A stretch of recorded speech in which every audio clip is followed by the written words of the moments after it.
What are the main qualities the team model in Scrum is designed to optimize? Choose 3 options. Option 1, agility. Option 2, productivity.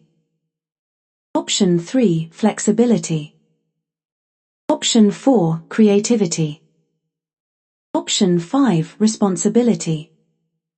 Option 6, competence. The correct answer is option 2, option 3, and option 4. Flexibility.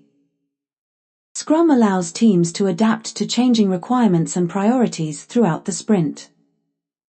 This is facilitated by short iterations, backlog refinement, and daily Scrum meetings. Creativity. By being self-organizing and cross-functional, Scrum teams can leverage diverse perspectives and expertise. This fosters creative problem-solving and innovative solutions. Productivity. Scrum practices like clear goals, short feedback loops, and a focus on eliminating distractions aim to improve development team productivity.